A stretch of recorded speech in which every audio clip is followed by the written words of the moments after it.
The loudest worry about AI is that it will isolate us, that we will spend more time with machines and less time truly present with people. But what if, used well, AI does the opposite? What if it helps us understand ourselves better, prepare for others more carefully, and enter conversations with curiosity, context, and care? My guest today is Arnoud van Duijn, a friend of mine, and he has been doing exactly that.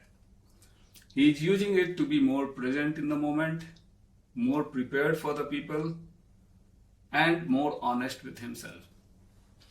He works as a solution architect, but today we are not here to talk the software architecture. We are here because Arnoud has a fascinating insights on what AI can do for the simply human parts of life. Arnoud, welcome to AI&US. Thank you. Thank you for having me. You are welcome. We had this interesting conversation a couple of weeks ago, which led us to this podcast. And why don't you explain my audience about the conversation and what we're going to talk about today?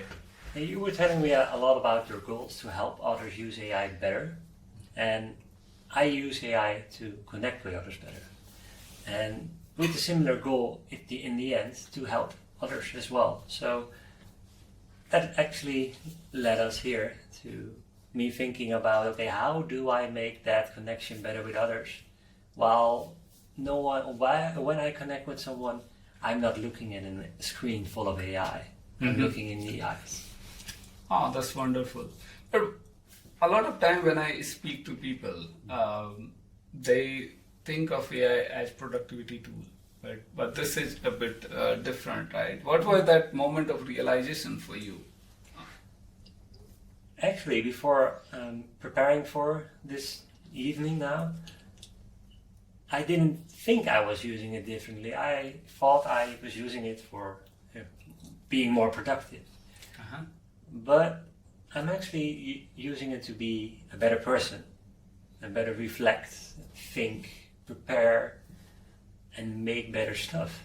So that's how I got here, yeah. You are at absolutely right spot in this conversation because our podcast is focused into AI and us, and we really focus on the people aspect, the human aspect of AI. Yeah. And this is exactly the conversation we like to have in our show. So welcome once again for that one. And I would like to jump into the specifics. You said think better, make better, reflect better. So can you explain with some examples how do you think better with AI? Let's start with a fairly simple one. So as an architect, in the IT world, we have something called architectural decision records. Now, I can, every time when we want to decide on something and it's big enough to make one of that record, I can create it, type all things and make sure that I'll get a nice document that gets approved by our higher architects. But I can also use AI to create that record. And not just put it in a chat and it creates it for me, but first think about the structure. Think about validations you want it to do. And usually I create a skill for that. I did it with Claude Code, I did it with ChatGPT, Codex now, even with GitHub Copilot. It doesn't really matter where. You can just create a skill, create some kind of process for you to first start with a rough draft. You give it the setting, so what's the situation, and then you make it prompt you. So you make it think, let you think. And every time you go into next section of the prepared format in which you write that record, you let it prompt yourself and then you think better. And that way you go iteratively, and that's very, very good to be a better thinker.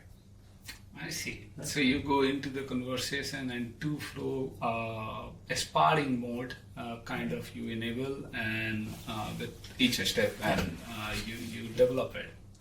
Yeah, and that helps preparing for the person that you're going to talk about it. Because now we're talking about a record, a file. That's not everyone's doing that. But if you do this correctly, it's easier to share with someone else. And the other person knows where you're coming from. Mm-hmm. And if he or she knows where you're coming from, then you can go into the weeds, the right topic, very quickly. And well, in a work context, it's less connecting, it's more aligning. But it's also a part of our human being to align. Yeah. As our job defines that our job, and I also being an architect, is influencing and convincing. The human aspect is really the most important one. Yeah. Often we know the reality, but the way I perceive reality, the way you perceive reality is the connection that we miss. And if you are able to explain your story, bingo. Exactly, that's explaining. So usually with decision records, you create it within IT stakeholders. Mm-hmm. But what if you have a stakeholder that doesn't know anything about IT? Oh, explain me, I need it. There are many of them. So if you know who you are going to meet, a couple of weeks ago I was in a for me it was an important meeting with business stakeholders, and I knew they didn't know anything about the tech. They didn't know anything about the solution itself.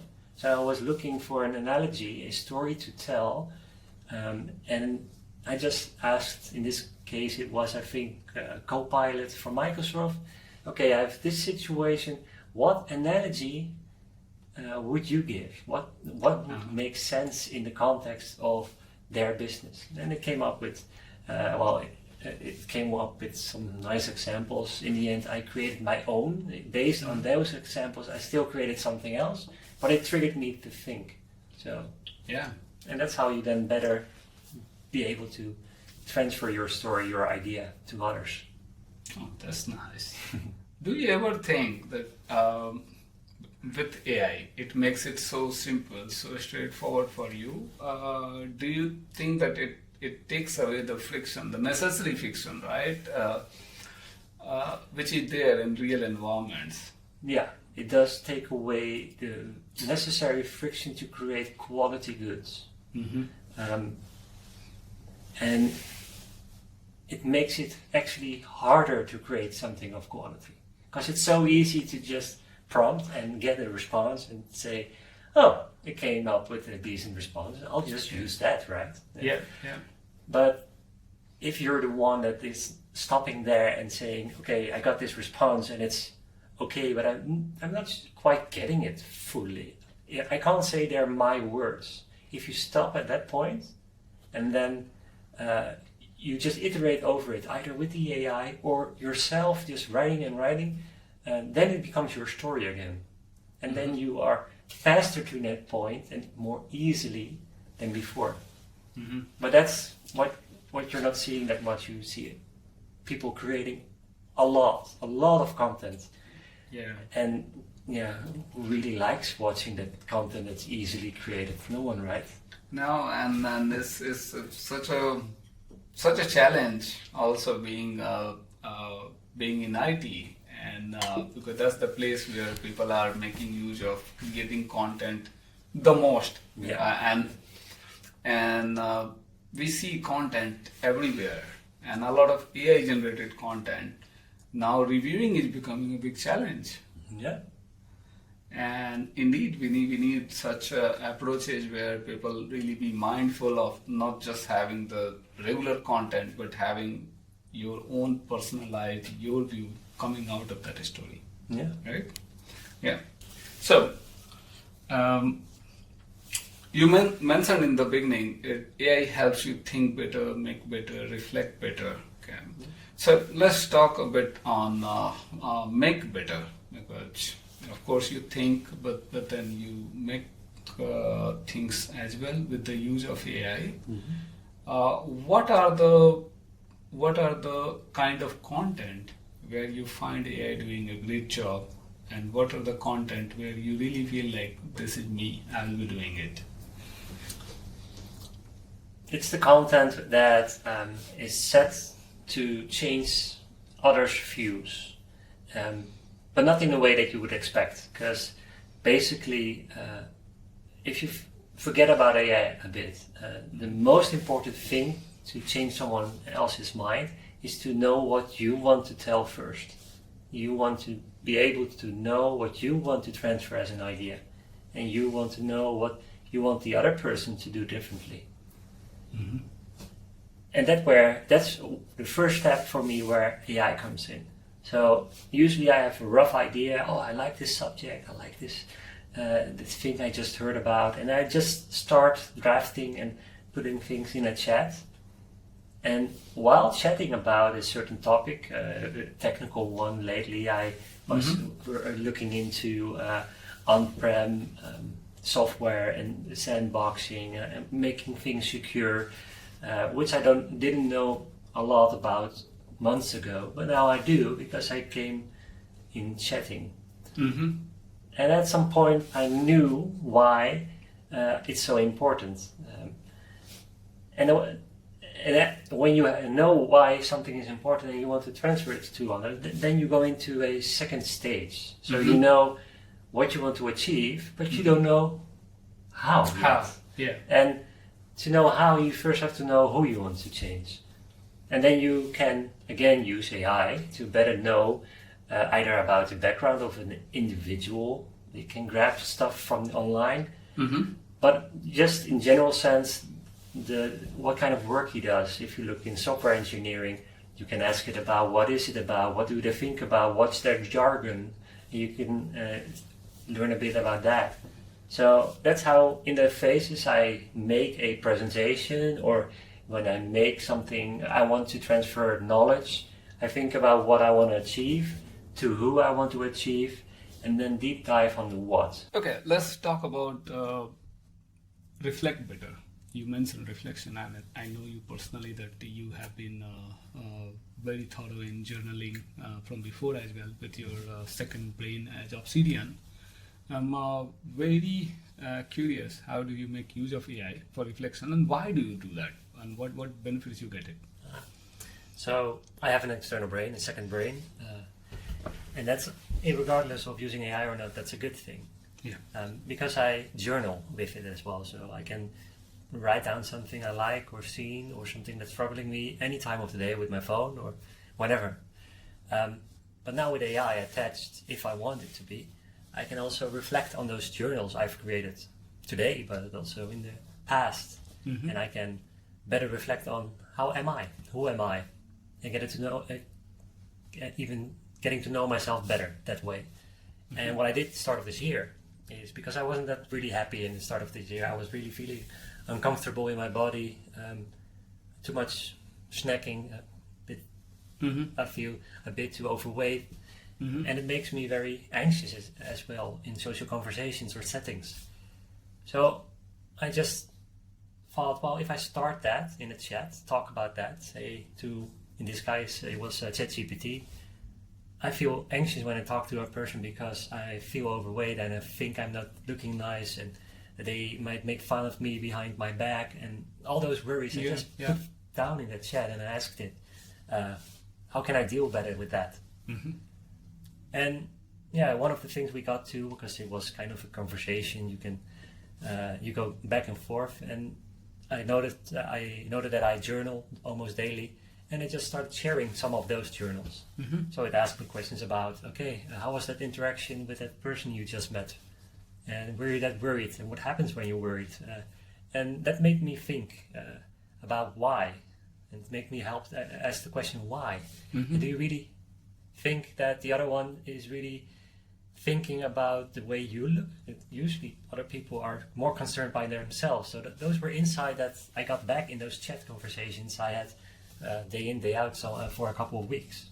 And that's really changing. Wow. And did that reveal certain things that you yourself would have missed? You think that you couldn't figure it out by yourself? I think you can only figure it out when you think about it often, or can reflect not just by yourself, just thinking, but usually people go to talk to a friend or maybe even psychiatrist, although they don't use AI as a psychiatrist, not that, but it can help you reflect. And because I did it a couple of weeks, over a couple of weeks of time every day, I got a reflection back from a perspective that wasn't my own perspective. So it helped me think outside the boundaries of my own perspective. And that helped me to figure out that, okay, I shouldn't worry that much. And yeah, that changed me. Was that also that because it was not human, so you did not had any kind of worries in sharing and what to share? Yeah, there are two sides of that coin. So on the one hand, you have to be careful whatever you're sharing and you're getting back, that you still have to be skeptical, because whatever you're sharing personal stuff and it will change you what you get back. So be careful with that. But coming from an interest of philosophy and psychology, I kind of know when to be careful or not. But the other way around, I'm not that worried sharing some vulnerable information about myself in an off chat. So I make sure that not everyone, there's not one LLM that knows everything about me. I have kind of privacy measures for that. But I still am looking forward to running my some local models to do this kind of stuff more intensely. Will you be interested for such a solution? A local solution that yeah. Okay, and then we speak after this podcast. There's something that within AI for All we are also building some solutions, and we support open source solutions. We are very vocal about it, and because you share this discussion was not intended for it, but because you made this point, so I firmly believe focus is becoming missed, and focus is the most important point in coming days. And everyone need it, and to bring that focus you need to have that setup where you can really be comfortable. You should have a scope defined, and within that scope you do whatever you want, and we are coming up with a solution in very similar space very soon. So I'll certainly talk to you. I like afterwards. that focus. If you limit yourself in the options that you have, then you actually become more creative, and you make better and think better. And I like that thought, and that's what you do with focus. Yeah, and you see the humankind, the evolution of humankind, we all strive to be special. Maybe you are special in certain way, I'm special in certain way. But to get that authority of specialization, right, you need to do something different than everyone is doing, right?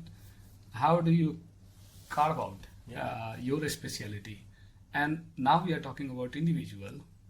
It's the same for the university, same for the companies.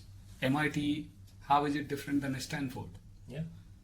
If both you ChatGPT was the difference, right? So that speciality is the evolution of humankind that's needed. And to bring that speciality, you need bounded context. You need scoped space. Yeah. And that's precisely what we are trying to build, and something like ChatGPT in your bounded context, in your focus zone. That sounds very interesting. Coming very soon. Yeah. Okay, back to our conversation, and I really like that conversation. Once I remember my early last year sometime, I was speaking to ChatGPT and I asked it, hey, based on all our conversations, what do you think of me? And interesting. What did it say? It put me in a very, very positive light. Something that I felt like, oh my God, nobody knows I'm so intelligent. Yeah. And it was like you are the innovative, forward-looking, and this and that. And a lot of it was also, in my view, good. But then it felt like it was also a bit agreeing, making me look very positive to me. Yeah. Do you also experience such things, and do you see that there's a risk somewhere? Yeah, certainly. The example I just gave, sharing daily notes, I got the same feeling. So, am I that great? I'm that great of a father, and I'm that great of a employee, and I don't have to be a scientist. Yeah. All kinds that make me feel really good, but I also make me all very skeptical. So, if I'm that great, am I that great? So. Yeah. It doesn't make me think about how real is it, and I made it toned down a bit. So I asked it to be more critical, and it became to me much more realistic. Not making me lesser, but it was more neutral, and I like that more. But there's also a lot of most models are even benchmarked on. I think it's called cacophony, the way they speak with you, agreeing with you even though you're not right. So they are thinking about it, and I'm very happy that bigger companies are thinking about it. But it's a real risk that it is agreeing with you too much in a way that it's going to be dangerous. So that's why also always be skeptical. Just like when you talk with another person, you have to be skeptical sometimes about what they are trying to make you move towards. Be more skeptical about AI. Use it as just another perspective. That's what I think is very important. Yeah. So reflect, put your journal, and at the same time be conscious all the time. That is something that we need to have as prerequisite to make the most out of it. Basically, create a hook in your head when you are thinking that you're great because you're talking with AI. Be skeptical as well. There must be others seeing it. But also the other way around. If you think you're feeling down, then it's also the same. Yeah, don't trust it too much. It's just a perspective. Yeah, interesting. Maybe it's good to also know that.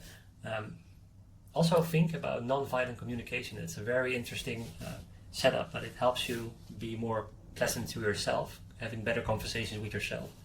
Can you elaborate a little bit more? I'm very curious. So it's, I think it's Dr. Rosenberg that has written a book. It's a process about how you communicate in a way that's non-violent, not in the way of hitting someone, but being very attentive to your own needs, the other's needs, and being open for changing yourself or the other to have a better outcome together. And you do that by trying to avoid labels. That's one of the things. Something is not good or bad. Something just is. Let's describe what I want out of it and figure out a path forward together. So that's basically the way I would summarize it. And that's really helped me with looking at AI and people.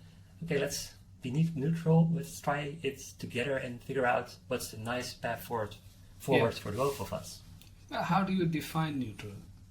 Neutral, yeah. That's a good question. What is neutral? Yeah. I think it's very descriptive of what is happening. Like we're sitting here in a table where you might, when we have a cup of coffee and you tell me something that I did wrong, and you tell me in an angry voice, and I can just say, hey, Prabhat, you're telling me I did something wrong, and I see that you're angry, but you're hurting me. I don't think that's fair, doing it that way. Can you tone down your voice and let's have a lesser intense conversation? And that's the way you could do it. It's very difficult to do it one-on-one, but I think that's a very nice approach to conversations. Yeah, sometimes I think that if I ask any AI, that hey, keep a neutral tone. Is that my definition of neutral tone or OpenAI's definition of neutral tone? Yeah, they're trained to be helpful, so they won't really be neutral. Always a bit positive about you. So I do all these kind of teachings and very interesting conversations where I anyways, that's for some other time. Some interesting conversations. But I know you are a methodological person.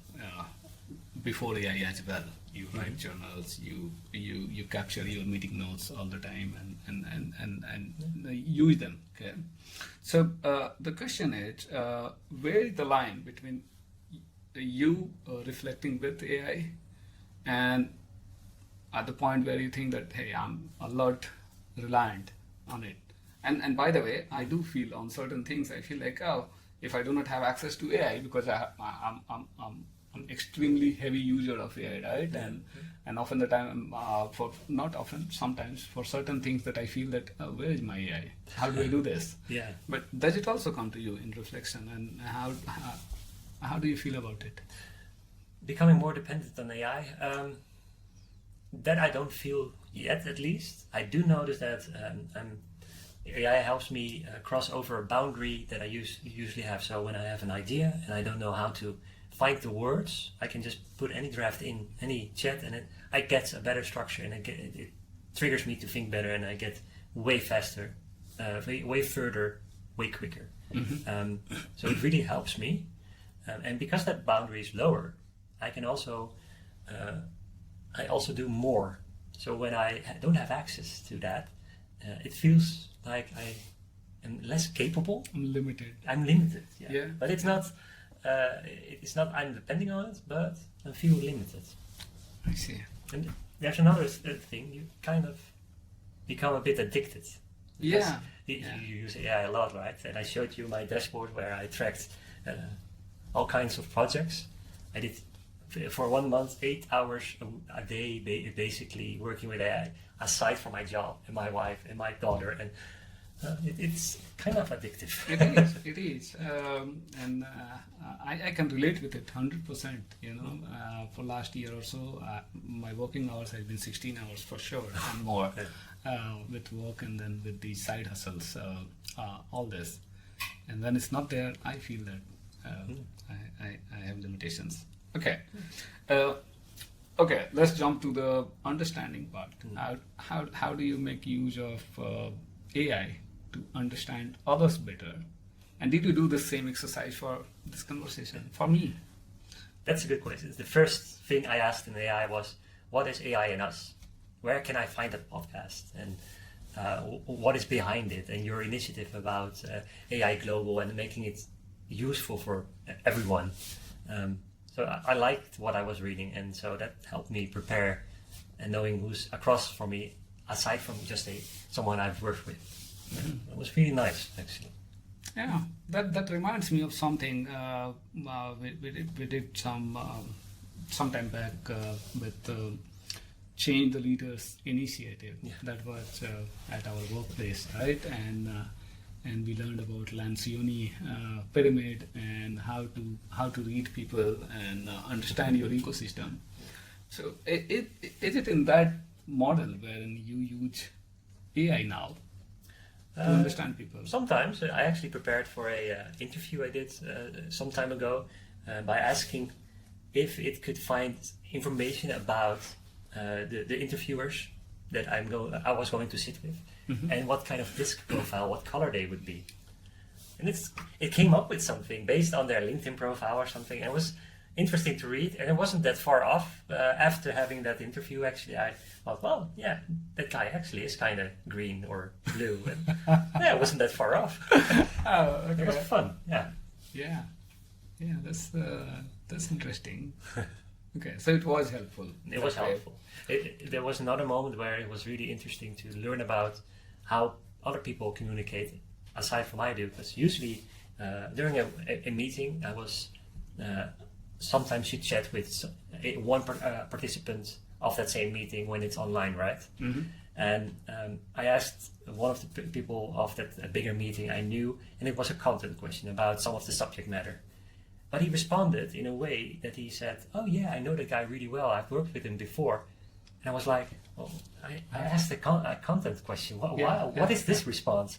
And I just asked Copilot, "What should I do with this?" Yeah. And it came back with, probably he's a more relational person, more green. Yeah.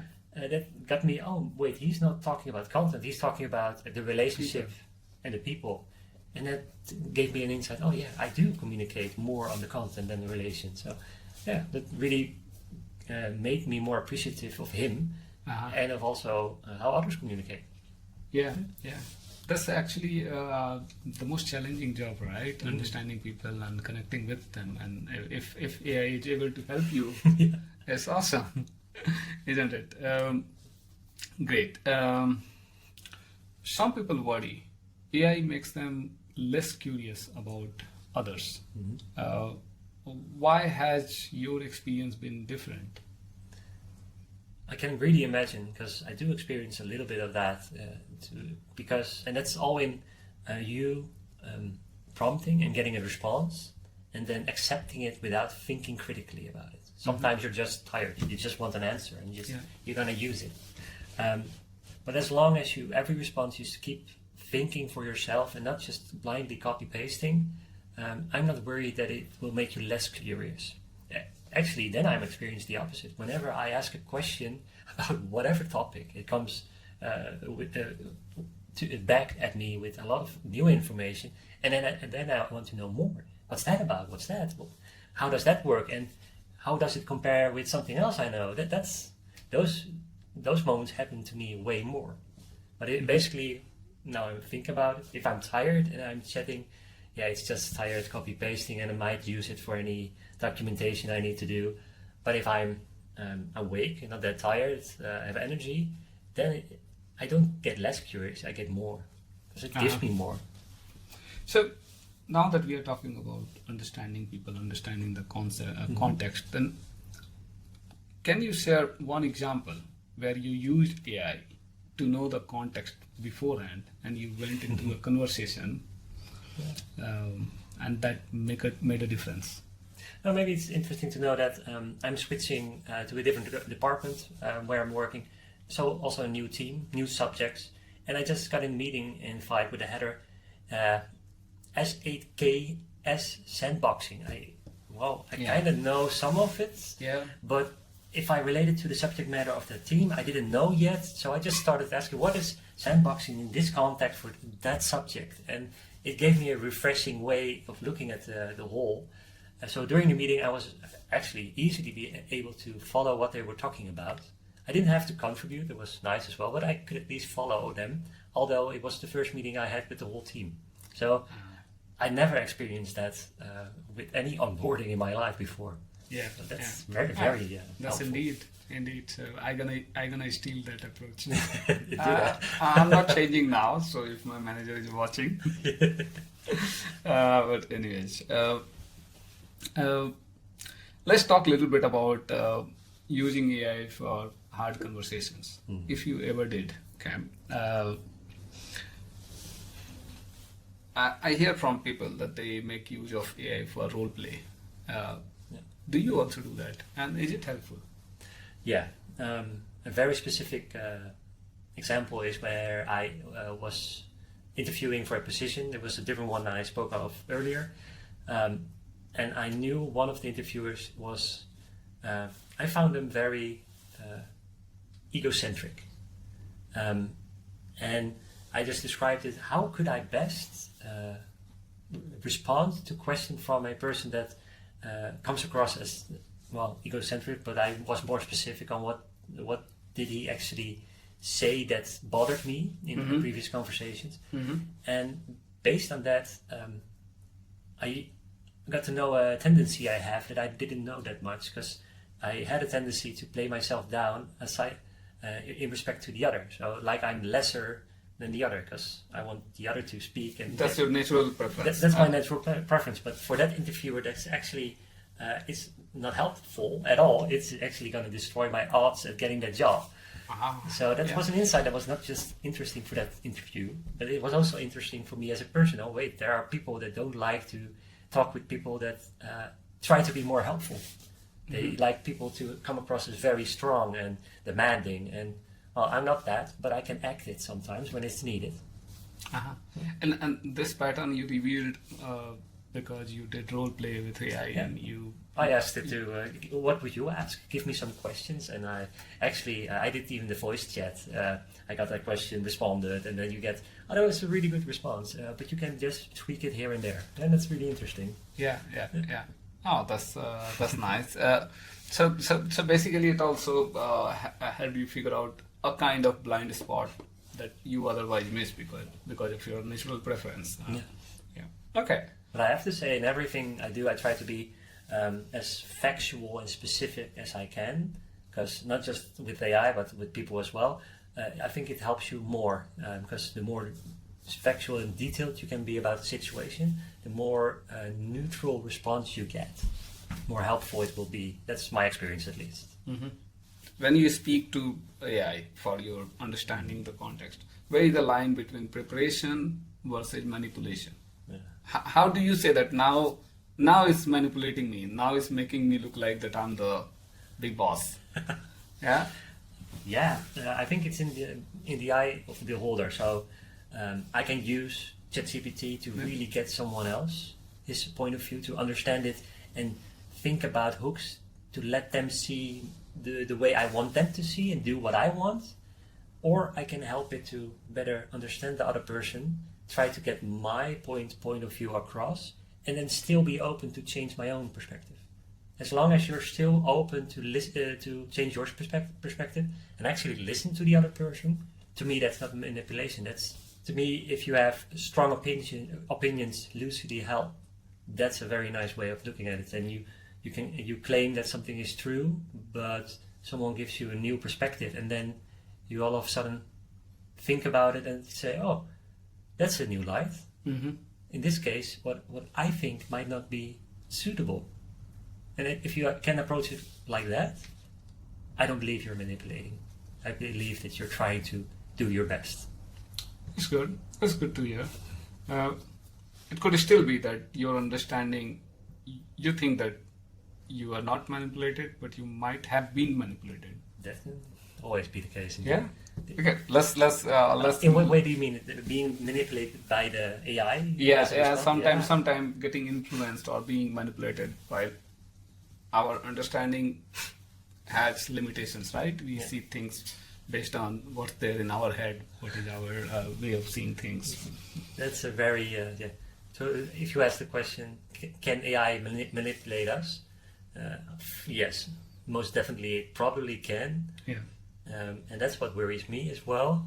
But that's why I'm also into philosophy and psychology, to be careful about that. Yeah.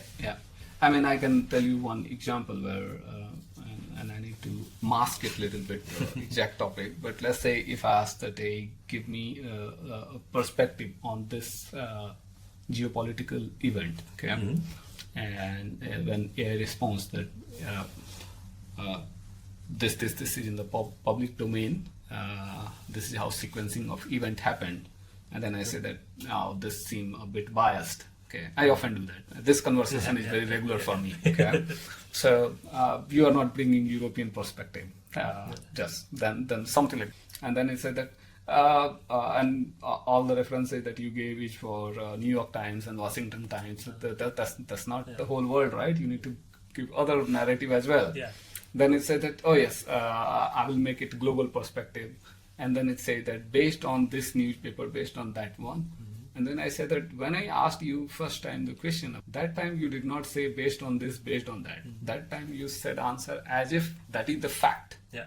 But when I said that make it global, then you say that based on this newsletter, so you make it look like it is one newspaper point, and earlier you said naturally as if people can really. Yeah. And these are so subtle lines, which is very difficult for natural people to understand that you are being manipulated, but you are being manipulated. But there is a very important mitigation for that, and that's always ask for the quote, the link, the reference. Yeah. And always ask for multiple examples, sources, or whatever. And that way you can mitigate the risk that the LLM is just responding with whatever it was trained on. It's actually reading real sources. Yeah. That's not a complete mitigation. It is not, Still because stuff, but it's helpful, right? Yeah, it does help. Okay, so as you use AI for making sense of the world, understanding the things, building the things, how do you make it trustworthy? Can you elaborate a bit? I think that's very important, especially I want to be factually correct. And here's a story I did last month. I was listening to a very interesting podcast. It's called About Claude, and it's about Claude. and there are two hosts, Neil and Claude. Neil is apparently a human, but I couldn't verify that he was a human. And the whole podcast is actually also the voice is automatically generated, so you're not sure who's behind it. But I was listening to it. It's very interesting, and it was claiming a lot about Anthropic, a lot about LLMs, about Claude, and I became more and more bullish about Anthropic because of the way they spoke about it. So I decided to check it. I got Claude Code actually to go and download every episode, transcribe it, and then fact check it. And it went and set up a pipeline where it first got all the claims, then verified it, then fact checked it, then again verified it, and in the end it consolidated everything and gave me a trustworthiness score. And it was not just a score that made me trust it more. It was that score was based on a methodology that was all the way traceable to every single claim that was made in those episodes, it had more than 1,000 claims, and every claim had a verification if it was verifiable, or it would say not verifiable, that had a link to the actual source where it was verified with. And that way, I didn't check every one of those 1,000 claims, but I did check quite some, and they all were the ones that it verified correctly. And it added up everything nicely, and the whole score, in the end, it was more than 90% trustworthy, which is very high for any podcast. So that was the way I was able to fact check I think 34 long episodes podcast on the claims that it made. Wow. So that made it more trustworthy for me, but it was all in the pipeline, in the structure that I asked it to apply, and then the verifiability afterwards. Yeah. I sometimes feel, although I certainly like the way you make it trustworthy, I find it that the cognitive overload on people because of this has become so immense. Yeah. It's possible, but still I need to process it. Even if it is 1,000 checks that AI does, if I need to just glance through and then make sure, it's still a lot, right? Yeah. Which I was not doing at all. No. So that has been my experience. You get so much more information that fits inside of this little skull, and then it sometimes explodes. Yeah. Although our job earlier was more on the creation, but now it's more on validation. Yeah. But even though it is validation, the amount of work we were putting in creation is sometimes smaller than how much we need to put on validation. Mm-hmm. And so that's sometimes perhaps things mature more. Yeah. Okay. Very nice to hear about your experiences. And shall we do a quick rapid fire round? Let's do that. Yeah? Okay. One word for what AI gives you at its best. Clarity, definitely. A use of AI you think is underestimated. With the focus of understanding others better. I'm with you on that one. A use of AI you think is overrated. Believing it will make you rich. Uh-huh. A question more people should ask to AI. What do I want? That's it. Just ask it, what do I want, and have a conversation. Maybe you'll discover new things. Clear. A question people should still ask another human. How are you? How was your day? How was yesterday? What's your favorite project? What are you working on? How's your daughter? What did you do this weekend? So many. The connecting the ones. human things. Yeah, the human ones. Good. The biggest mistake beginners make when using AI. It's trusting it too much or too little, and being skeptical or not, and a right balance in all of those. Finish this sentence. AI helps me show up better when I want to be prepared and I want to connect. Good. Very good. Okay, one more question. If the hype cycle ended tomorrow and AI stopped improving, what would you keep from how it has already changed the way you live? I would keep most of it. I would keep on using it for providing me with a different perspective about how a situation played out, what I encountered, and I would still ask it questions about subject matter, about Kubernetes, about whatever I come across, and it makes me more interested. It doesn't have to get better.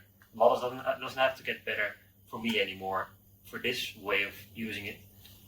For other ways, there's still a lot of improvement, but for being able to get a different perspective, to get in contact with others in a way you otherwise couldn't, it's good enough. Yeah. Arnoud, this has been genuinely rare conversation. I really loved it. I learned a lot from you. Thank you very much. Thank you. So did I. Yeah. For everyone listening, Arnoud's suggestion is small and specific. Before your next important conversation, take 15 minutes. Ask AI to help you understand the other person's context. Prepare a few better questions, then put the machine away and be present. That is AI and Us, a podcast by AI for All Global. If this conversation was useful, share it with one person who needs it. Thank you.